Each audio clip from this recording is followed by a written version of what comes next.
Sometimes we need to silence our inner critic. It's really important. You see, your mind believes what you tell it. And so at times we need to reprogram our minds. Let's do that.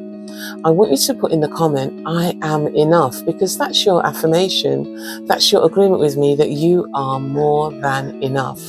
If you're ready to shift your mindset, let's talk about 10 ways in which you can do it. First of all, recognize when that little critical voice begins to speak and stop it in its tracks. Just recognize when it's happening and say, I'm ready to shift my mindset. Secondly, ask yourself, is it true? These words that I'm hearing in my mind, this negativity that I'm pouring into myself, is it true? Is this what I would say to a friend? Probably not. 3, replace criticism with kind words. Speak positively to yourself. I'm enough. I'm more than enough. I'm amazing. I can do this. Speak positively. And consider one positive thing about you. I'd like you to consider one positive thing about you and tell yourself that. I'm kind, I'm caring, I'm thoughtful, I'm considerate. These are the positive things about you. It might be a skill set, one positive skill that you have. Remind yourself of that. At times when doubts come in and negativity may come, don't allow it to impact and influence you. Number 4, focus on your journey. Look, it's your journey, your health, your career, your job, your holiday. In other words, what you are experiencing is uniquely for you, not to be compared with other people. You know, there's a seaside town called Great Yarmouth, and I used to go there a lot. I used to enjoy myself. It was great fun going there. That was what I could afford. And I went there for quite a few years during the summer holidays. That was what I could afford. It was what I could afford to do. And I was happy to be there. Other colleagues of mine weren't going anywhere near Great Yarmouth. No. They were going to Madrid and Thailand and other far-flung places. But I never compared myself. I was on my own journey and I enjoyed what I enjoyed because that was what was for me. The other places were to come later. So remember, as you're progressing, as you're moving forward, don't compare yourself to other people. You're on your own unique journey. It's your car. Even if it's not the latest, it's your car, okay? It's your house. It's your wardrobe.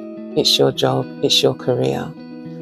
Be around uplifting people. If you know of somebody who makes you feel quite negative, and after interacting with them, you just feel a bit drained, then you don't want to connect yourself too much to that person. You need to distance yourself a little bit. You need to make sure that you put some distance between you. And often, people can change. When you give them a little bit of distance, they question themselves and they say, right, what could I have done? What could I have said to her that's caused this reaction? And then you'll find that their behaviour might actually change. And somebody who you think is incapable of doing any better might actually do better. So distance yourself from negative people. Don't engage with them because they'll drag you down. Write 3 things each day that you appreciate about yourself, about your surroundings, about where you live, about your family members, and about your life. That's really uplifting, very encouraging.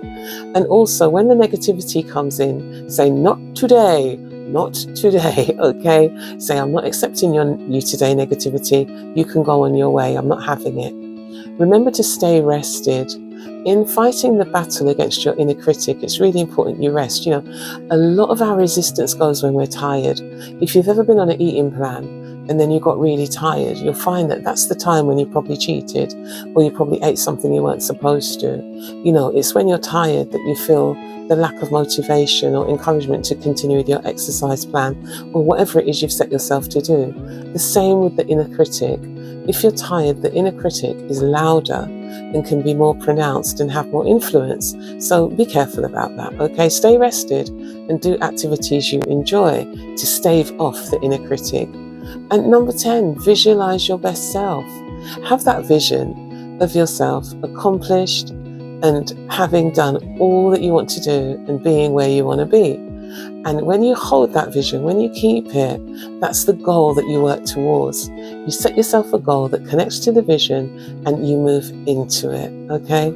So always hold a vision of your future self, accomplishing and achieving. I'm Janette. Thank you so much for listening to my brief presentation. Take care. Bye for now.